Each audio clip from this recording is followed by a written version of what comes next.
اس کے بعد اب 8واں نقطہ زیر بحث آئے گا، اس کا تعلق جمہوریت سے، یعنی چونکہ علماء کا جو بیانیہ ہے اس میں جمہوریت کا معاملہ یہ ہے کہ وہ ناچار مسلمان شو، یعنی وہ آ گئی ہے نا، کیا کریں، یعنی اصلاً وہ تسلیم نہیں کرتے، اس کو ذہنی لحاظ سے تسلیم نہیں کرتے۔ جو لوگ اس وقت آپ کو جمہوری جدوجہد کرتے نظر آتے ہیں یا وہ سیاسی جماعتیں بنا کے جدوجہد کر رہے ہیں، وہ بھی اس کو ایک ذریعہ سمجھتے ہیں، یعنی ایسا نہیں ہے کہ انہوں نے جمہوریت کو بطور ایک اصول حکمرانی کے تسلیم کر لیا ہے، وہ شرع صدر نہیں ہے، اور اگر کچھ ہے تو بہت اقل قلیل، بہت کم تعداد میں۔ میں نے لکھا ہے کہ دور حاضر کے مغربی مفکرین سے صدیوں پہلے عام طور پر یہ خیال کیا جاتا ہے کہ جمہوریت مغرب کی دین ہے۔ دور حاضر کے مغربی مفکرین سے صدیوں پہلے قرآن نے اعلان کیا تھا کہ امرہم شورا بینہم، مسلمانوں کا نظم اجتماعی ان کے باہمی مشورے پر مبنی ہوگا۔ یہ ہے تو 3 لفظ، لیکن یہ قرآن کا اعجاز ہے کہ اس نے اپنی پوری بات کہہ دی ہے ان میں۔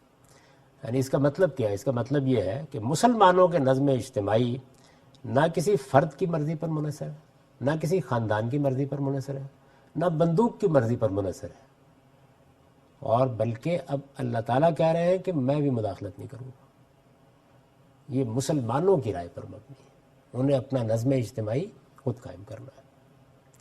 اس میں بھی یہ بات سمجھ لیجئے کہ دنیا میں کسی نظم اجتماعی کو قائم کرنے کی بنیاد 2 ہی چیزیں ہو سکتی، اللہ تعالیٰ فیصلہ کرنے خالق ہے کہ فلاں آدمی کو حکمران مانو، تو پھر تو ستابی گنجائش نہیں ہے۔ دوسری چیز کیا ہے؟ ہم آپس میں مل کے فیصلہ کریں۔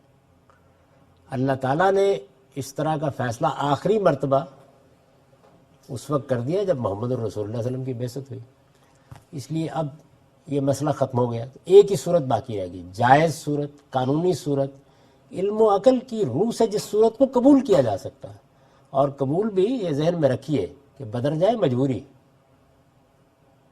اس کی وجہ یہ ہے کہ حکومت کو شوق سے قائم کی جاتی ہے، وہ مظلوم کی مدد کے لیے قائم کر رہی ہے، ضرورت ہے، فساد کو کیسے روکا جائے، ورنہ مجھے اور آپ کو کیا دلچسپی ہے کہ خود روپیہ کمائیں، اپنی جیب سے ٹیکس دیں، اس کی بنیاد پر ایک حکومت قائم ہو، پھر حکومت زیادتیاں کریں ہمارے اوپر، یعنی ایک ناگزیر برائی ہے جس کو پھر ہم اچھے مقاصد کے لیے قبول کرتے ہیں۔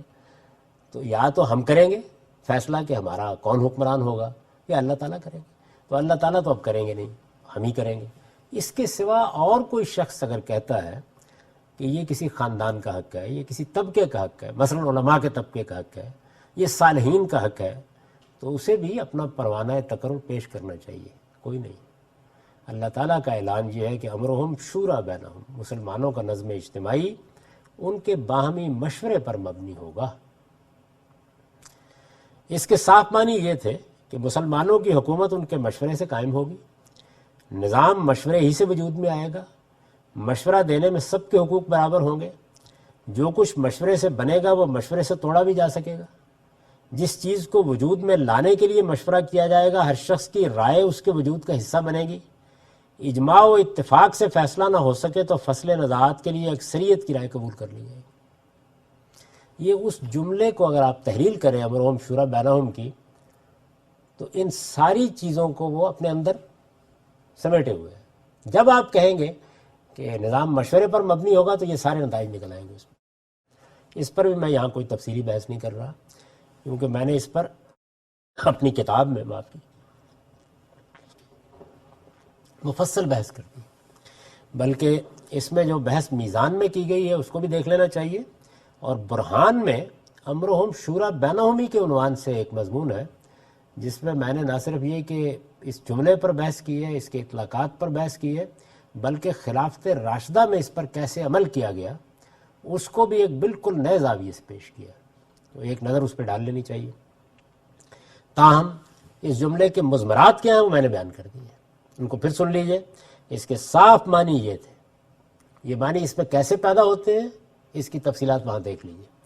اس کے صاف معنی یہ تھے کہ مسلمانوں کی حکومت ان کے مشورے سے قائم ہوگی، نظام مشورے ہی سے وجود میں آئے گا، مشورہ دینے میں سب کے حقوق برابر ہوں گے، جو کچھ مشورے سے بنے گا وہ مشورے سے توڑا بھی جا سکے گا، جس چیز کو وجود میں لانے کے لیے مشورہ کیا جائے گا ہر شخص کی رائے اس کے وجود کا حصہ بنے گی، اجماع و اتفاق سے فیصلہ نہ ہو سکے، یعنی اس کا تقاضا تو یہ ہے کہ سب اتفاق سے فیصلہ کریں، نہ ہو سکے تو فصل نزاعات کے لیے اکثریت کی رائے قبول کر لی جائے گی۔ یہی جمہوریت ہے۔ یعنی جمہوریت کس چیز کو کہتے ہیں؟ یہی جمہوریت ہے۔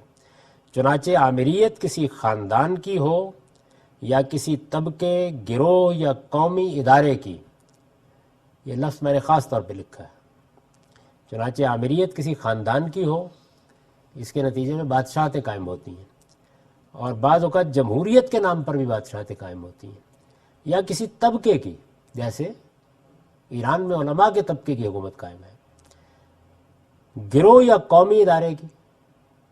قومی ادارے کیا ہیں؟ سب سے بڑا ادارہ فوج ہے، اس کے پاس چونکہ بندوق ہوتی ہے تو وہ حکومت قائم کر لیتی ہے۔ یہی جمہوریت ہے۔ چنانچہ آمریت کسی خاندان کی ہو یا کسی طبقے، گروہ یا قومی ادارے کی کسی حال میں بھی قبول نہیں کی جا سکتی، یہاں تک کہ نظم اجتماعی سے متعلق دینی احکام کی تعبیر و تشریح کے لیے دینی علوم کے ماہرین کی بھی نہیں۔ یعنی مسلمانوں کو اپنے اجتماعی نظم میں دینی احکام کی تعبیر تشریح کرنی ہوگی نا۔ قرآن مجید کا حکم کیا ہے، ہم اس پر عمل کرنا چاہتے ہیں تو کس طریقے سے قانون سازی کریں۔ نظم اجتماعی سے متعلق دینی احکام، یعنی جو احکام، جیسے مثلا جہاد زیر بحث آ گیا، تو اس معاملے میں اگر قانون سازی کرنی ہے تو تعبیر تشریح کی جائے گی نا احکام کی۔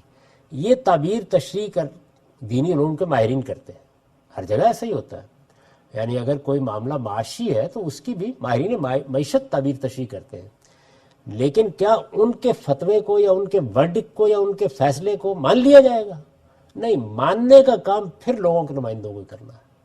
اس لیے میں نے یہ بات واضح کی ہے جس میں علامہ اقبال کو بڑی الجھن رہی ہے، اور وہ یہ کہ حق اجتہاد پہلے تو مجتہدین کے پاس تھا، تو اب کیا ہماری پارلیمنٹ کو حق اجتہاد حاصل ہو گیا ہے؟ تو اس میں ظاہر یہ بحث پیدا ہو جاتی ہے کہ پارلیمنٹ میں تو ناخواندہ لوگ بیٹھے ہوتے ہیں، ان بیچاروں کو کیا پتہ اجتہاد کیا، ان سے تو اگر اجتہاد کے ہجے سنیے تو شاید وہ بھی نہ کر سکے، اور ہمارے یہاں جیسی پارلیمنٹ ہے۔ تو میں نے یہ بات واضح کی ہے کہ اس الجھن میں پڑھنے کی ضرورت نہیں ہے، کوئی پارلیمنٹ اجتہاد نہیں کرتی۔ پارلیمنٹ ماہرین کے کیے گئے اجتہادات میں سے کسی کا انتخاب کر کے اسے قانون کی شکل دیتی ہے، جو پارلیمنٹ کا اصل کام ہے، اور یہ قبولیت ہے، اور یہ عام زندگی میں بھی عام آدمی کرتا ہے۔ مثال کے طور پر آپ کے سامنے ایک رائے دین کی کسی تشریح کے معاملے میں ابو حنیفہ کی آتی ہے، شافعی کی آتی ہے، مالک کی آتی ہے، میری آتی ہے، کسی اور کی آتی ہے، اس میں قبول کرنے کا حق کیا ہے؟ مجھے یا آپ کو؟ ایک عام آدمی، ان پڑھ آدمی، ناخواندہ آدمی، اسی کو حق ہے، قبول اس نے کرنا ہے۔ تو پارلیمنٹ کیا کرتی ہے؟ وہ اجتہاد نہیں کرتی، وہ اجتہادات میں سے کسی اجتہاد کو قبول کرتی ہے اور اسے قانون کی شکل دے دیتی ہے، اس لیے کہ وہی اصل میں یہ حق رکھتے ہیں کہ وہ قانون سازی کریں۔ انفرادی زندگی میں یہ فیصلہ فرد کرتا ہے اور اجتماعی زندگی میں یہ فیصلہ ان کے نمائندے کرتے ہیں۔ انفرادی زندگی میں بھی آپ فیصلہ قبول کرنے والے کے علم عقل کو ماپنے نہیں بیٹھ جاتے، وہاں پر بھی آپ کو حق نہیں ہے کہ آپ یہ کام کریں۔ یہ قبولیت کا فیصلہ ہے، اور یہ اللہ تعالیٰ نے انسانوں ہی پر چھوڑا ہے، وہی کریں گے۔ تو میں نے لکھا ہے کہ آمریت نہیں ہو سکتی، چنانچہ آمریت کسی خاندان کی ہو یا کسی طبقے، گروہ یا قومی ادارے کی کسی حال میں بھی قبول نہیں کی جا سکتی، یہاں تک کہ نظم اجتماعی سے متعلق دینی احکام کی تعبیر و تشریح کے لیے دینی علوم کے ماہرین کی بھی نہیں۔ وہ بھی رائے ہی دیں گے، بس اس سے زیادہ کچھ نہیں کر سکتے۔ وہ یہ حق یقیناً رکھتے ہیں کہ اپنی تشریحات پیش کریں اور اپنی آراء کا اظہار کریں، مگر ان کے موقف کو لوگوں کے لیے واجب الاطاعت قانون کی حیثیت اسی وقت حاصل ہوگی جب عوام کے منتخب نمائندوں کی اکثریت اسے قبول کر لے گی۔ اسی وجہ سے قرآن مجید میں جب یہ کہا امرہم شورا بینہم، ان کا نظام ان کے مشورے پر مبنی ہوگا، یعنی مسلمانوں کے، تو کوئی پابندی نہیں لگائی کہ ان کا نظام صالحین کے مشورے پر مبنی ہوگا، پڑھے لکھے لوگوں کے مشورے پر مبنی ہوگا، ایسی کوئی پابندی نہیں لگائی، یہ لگائی بھی نہیں جا سکتی۔ پڑھے لکھے لوگ اپنا فرض ادا کریں، ان کا کام ہے لوگوں کو تعلیم دیں، ایجوکیٹ کریں۔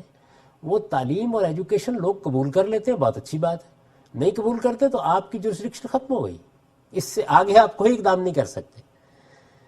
یہی اصل میں بڑی غلطی لگی ہے ہمارے جو قدیم ترین مفکرین ہیں ارسطو اور افلاطون وغیرہ کو بھی فلسفیوں کی حکومت قائم کرنے کے خواب میں مبتلا ہو گئے تھے. ایسا نہیں ہو سکتا.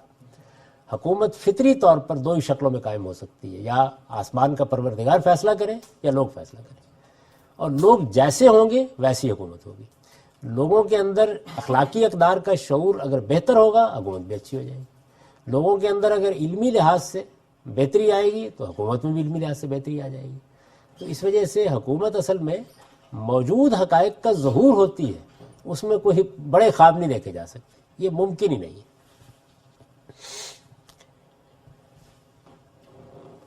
وہ یہ حق یقیناً رکھتے ہیں کہ اپنی تشریحات پیش کریں اور اپنی آراء کا اظہار کریں گے, مگر ان کے موقف کو لوگوں کے لیے واجب الاطاعت قانون کی حیثیت اسی وقت حاصل ہوگی جب عوام کے منتخب نمائندوں کی اکثریت اسے قبول کر لے گی.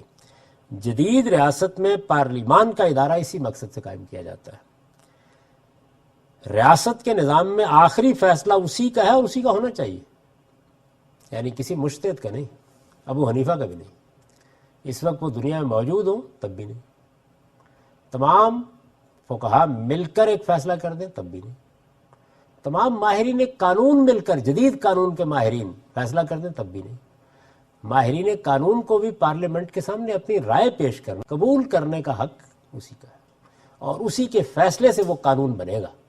اس سے پہلے وہ ایک علمی رائے ہے پیش کرنے کا ہر ایک کو حق حاصل ہے. ریاست کے نظام میں آخری فیصلہ اسی کا ہے اور اسی کا ہونا چاہیے. لوگوں کا حق ہے پارلیمان کے فیصلوں پر تنقید کریں اور ان کی غلطی واضح کرنے کی کوشش کرتے رہیں. یہ سوال ہوتا ہے نا کہ پارلیمنٹ غلط فیصلہ کر دے گی. ہمارے یہاں بہت سے لوگ کہتے ہیں کہ ہماری پارلیمنٹ یہ تو ہو سکتا ہے کہ ہم جنس پرستی کو جائز قرار دے دیں. قرار دے دے گی, اسی وقت قرار دے گی نا جب وہاں بیٹھے ہوئے سب لوگ قائل ہو جائیں گے اس کے. تو اب آپ نے یہ دیکھنا ہے کہ وہ کیوں قائل ہو گئے, تو آپ اس کی رائے پہ تنقید کریں, ٹھیک کریں ان کو. لوگوں کا حق ہے کہ پارلیمان کے فیصلوں پر تنقید کریں اور ان کی غلطی واضح کرنے کی کوشش کرتے رہیں, لیکن ان کی خلاف ورزی اور ان سے بغاوت کا حق کسی کو بھی حاصل نہیں. یعنی میری رائے یہ ہو سکتی ہے کہ پارلیمان نے اس وقت ایک احمقانہ فیصلہ کیا ہے, انتہائی غلط فیصلہ کیا ہے, میں اس پہ تنقید کروں گا, اس کو بدلوانے کی کوشش کروں گا, لوگوں کو قائل کروں گا, لیکن اس فیصلے کے مطابق اگر کوئی قانون بن گیا تو وہ میری پیٹھ پر بھی تازیانہ برسا دے گا, اس سے بغاوت نہیں کی جا سکتی. لیکن ان کی خلاف ورزی اور ان سے بغاوت کا حق کسی کو بھی حاصل نہیں ہے. علماء ہوں یا ریاست کی عدلیہ, پارلیمان سے کوئی بالاتر نہیں ہو سکتا. یہ سارا استدلال میں کہاں سے کر رہا ہوں؟ قرآن مجید کی ہدایت سے کہ امرہم شورا بینہم, یعنی یہ گویا اس کے فروع ہے سارے کے سارے. علماء ہوں یا ریاست کی عدلیہ, پارلیمان سے کوئی بالاتر نہیں ہو سکتا. امرہم شورا بینہم کا اصول ہر فرد اور ادارے کو پابند کرتا ہے کہ پارلیمان کے فیصلوں سے اختلاف کے باوجود وہ عملاً اس کے سامنے سر تسلیم کم کر دیں. عملاً اختلاف کے باوجود, اختلاف کا حق ہے, اختلاف کے اظہار کا بھی حق ہے. یہی جمہوریت ہے. اسلام میں حکومت قائم کرنے اور اس کو چلانے کا یہی ایک جائز طریقہ ہے. اس سے ہٹ کر جو حکومت بھی قائم کی جائے گی وہ ایک ناجائز حکومت ہوگی, خواہ اس کی سربراہ کی پیشانی پر سجدوں کے نشان ہوں یا اسے امیر المومنین کے لقب سے نواز دیا جائے. یہ جملہ میں نے کیوں لکھا ہے یہ آپ سمجھ سکتے ہیں. یعنی اگر وہ فوج کی طاقت سے آ کے یہ بھی بتایا کہ کبھی آج تک تہجد کی نماز نہیں چھوٹی تب بھی حکومت ناجائز ہے, اور اس کو امیر المومنین کہہ دیا جائے تب بھی حکومت ناجائز ہے. حکومت کا جواز اس سے حاصل ہوگا. اس وقت بھی دیکھیے ہمارے یہاں یہ بہت بحث ہوتی ہے کہ افغانستان میں طالبان کی حکومت امریکہ نے آ کے ختم کر دی. تو ہمارے علماء, بلکہ میرے بعض عزیز دوستوں کا بھی یہ استدلال تھا, انہوں نے لکھا بھی اس پر کہ ان کو مزاحمت کا حق حاصل ہے. تو میں نے کہا کہ اچھا, اس کا مطلب یہ ہے کہ آپ نے ان کی حکومت کو جائز تسلیم کر لیا. یعنی اگر وہ حکومت افغانستان کے عوام کی رائے سے وجود میں آئی تھی تو وہ ایک جائز حکومت تھی, ورنہ وہ خود ایک غاصب حکومت تھی, ایک ظالم حکومت تھی, خود ایک ناجائز حکومت تھی. ایک ناجائز حکومت کو تھوڑی دیر کے لیے مان لیجیے ایک ناجائز اقدام کے ذریعے سے ختم کر دیا, خس کم جہاں پاک. اس لیے مجھے اس سے کیا دلچسپی ہو سکتی. اس وقت بھی جو بحث جاری ہے وہ کیا ہے, طالبان وہاں پر ایک حق رکھتے ہیں, ان کو میز پر بٹھایا جائے، ان سے مذاکرات کیے جائے، ان کو حکومت میں حصہ دیا جائے، ان کو نظام کے اندر شامل کیا جائے. اس کا دنیا میں مسلمہ طریقہ اور اسلام کے اس اصول کے مطابق مسلمہ طریقہ کیا ہے؟ وہ یہ نہیں ہے. وہ یہ ہے کہ افغانستان کے عوام کو حق دیا جائے اور ان کو یہ حق دیا جائے کہ وہ اپنے آپ کو پیش کریں. اس لیے لوگ اگر ان کا انتخاب کر لیتے ہیں تو بات ختم ہو گئی. تو یہ ساری بحث ہی در حقیقت ایک بنیادی اصول کی خلاف ورزی میں ہوتی ہے اور اکثر و بیشتر غلط فہمیوں کی وجہ یہ ہوتی ہے. مجھ سے اگر پوچھیے تو پاکستان کا موقف کیا ہونا چاہیے کہ افغانستان میں حکومت افغانستان کے عوام کی مرضی سے بننی چاہیے. یہ بات ہی زیر بحث نہیں آتی، یعنی یہ موضوع ہی نہیں ہے. کشمیر کے لوگوں کو حق خود ارادی حاصل ہونا چاہیے، افغانستان کے لوگوں کو یہ حق نہیں ہے. میں پھر وہ عرض کرتا ہوں کہ اس طرح کی بہت سی چیزیں ہم اصل میں سیاسی انداز سے کر رہے ہوتے ہیں. وہاں پر ہی بڑی سادہ بات ہے، طالبان سے کہیے، یعنی ہماری فوج بھی کہے، دنیا کی طاقتیں بھی یہ کہے کہ آئیے، ورنہ آپ بغاوت کر رہے ہیں. یعنی آپ کو کیا حق ہے؟ آپ یہ کہیے کہ جو انتخابات ہونے چاہیے، آپ یہ کہیے انتخابات کسی ایسے ادارے کی نگرانی میں ہونے چاہیے. چلیے مسلمان حکومتیں مل کر وہ انتخابات کرا دیں، آپ کو کسی اور پہ اعتماد نہیں ہے، یہ تو آپ کہہ سکتے ہیں. لیکن راستہ یہی ہے کہ یہ لوگوں کو فیصلہ کرنا ہے. وہ آپ کے سر پر تاج رکھ دیتے ہیں، آپ حکومت کیجیے. یعنی یہ ہے اصول، اور تمام جتنے اس طرح کے معاملات ہیں وہ اسی اصول کی بنیاد پر ہونے چاہیے. تو اس کو دوبارہ سن لیجئے کہ اسلام میں حکومت قائم کرنے اور اس کو چلانے کا یہی ایک جائز طریقہ ہے، 2 نہیں 3 نہیں، جیسے کہ شاہ ولی اللہ کہتے ہیں کہ استیلا اور تغلب سے بھی حکومت قائم ہو جاتی ہے. بھائی وہ ہو جاتی ہے، ہمارے اوپر مسلط ہو جاتی ہے، کیا کریں؟ لڑ نہیں سکتے. جائز کیسے ہو جاتی ہے؟ اسلام میں حکومت قائم کرنے اس کو چلانے کا یہی ایک جائز طریقہ ہے. اس سے ہٹ کر جو حکومت بھی قائم کی جائے گی وہ ایک ناجائز حکومت ہوگی، خواہ اس کے سربراہ کی پیشانی پر سجدوں کے نشان ہوں یا اسے امیر المومنین کے لقب سے نواز دیا جائے. تو کسی ناجائز حکومت کا ساتھ دینا، کسی ناجائز حکومت کا حامی ہونا، کسی ناجائز حکومت کے معاملے میں حقوق کی بحث کرنا، یہ اس اصول کی سری خلاف ورزی. جہاں بھی نزاع پیدا ہوگا، اصل میں دیکھیے جمہوریت ہے ہی فصل نزاع کے لیے، فصل نزاع کے لیے. اسکاٹ لینڈ میں اور برطانیہ میں جو نزاع پیدا ہوا وہ یہ ہے کہ انہوں نے کہا کہ ہم آپ کے ساتھ نہیں رہنا چاہتے. اس کا حل کیا ہے؟ اس کا حل یہ ہے کہ بندوق اٹھا لیں. اس کا حل وہی ہے جو دور حاضر میں اختیار کر لیا گیا ہے. یعنی قرآن بھی یہی کہتا ہے کہ فصل نزاع کا راستہ کیا ہے؟ امرهم شورى بینہم، اور دور حاضر بھی اس کو تسلیم کرتا ہے. تو جہاں کہیں نزاع ہو وہاں یہی حل ہونا چاہیے، یہی اصولی موقف ہے. اس لیے میں ہمیشہ کشمیر کے بارے میں کہتا ہوں کہ اگر مجھ سے ہندوستان پوچھے تو میں یہ کہوں گا کہ دور حاضر میں بھی اس بحث کی ضرورت ہے. یعنی آپ پوچھ لیجئے، لوگوں سے پوچھ لیجئے، وہ آپ کے ساتھ رہنا چاہتے ہیں رہیں، نہیں رہنا چاہتے نہ رہیں. یہ تو تسلیم کر لیا گیا ہے. اچھا ہندوستان کے کسی علاقے میں تامل یہ کہتے ہیں کہ بلوچستان میں مسئلہ پیدا ہو گیا ہے، خوف کس چیز کا؟ لوگوں سے پوچھ لیجئے، رہنا چاہتے ہیں رہیں گے، نہیں رہنا چاہتے نہیں رہیں گے. کسی فوجی کارروائی کی ضرورت نہیں ہے. اصل میں ایسے تمام اقدامات اس بنیادی اصول کو اصلاً اب بھی نہ ماننے کی وجہ سے ہوتے ہیں. ہمارے سامنے اس دور حاضر میں سلطنت ٹوٹ رہی تھی ان کی، رہ کیا گیا ہے باقی برطانیہ میں، لیکن انہوں نے ریفرنڈم کرا دیا. اچھا اسی طرح سے یہ آپ کو معلوم ہے کہ آسٹریلیا میں بھی ہو چکا ہے کہ ملکہ برطانیہ کی حکومت اب رہے گی یا نہیں رہے گی. تو یہ اصول مان لیا گیا ہے، اس اصول کو قرآن نے قائم کیا ہے. اور اگر آپ اس اصول کو نہیں مانیں گے تو دور حاضر بھی یہ بتا رہا ہے اور ساری تاریخ بھی یہ بتا رہی ہے، پھر فیصلہ صرف بندوق سے ہوتا ہے. اور بندوق سے جو فیصلہ ہوتا ہے وہ علم اور عقل کی بنیاد پر نہیں ہوتا ہی نہیں کبھی. تو یہ 8 نکات کی بحث تو ختم ہو گئی. اس کے بعد صرف 2 نکات رہ گئے ہیں، ان پر انشاءاللہ اگلی نشست میں بات کریں گے.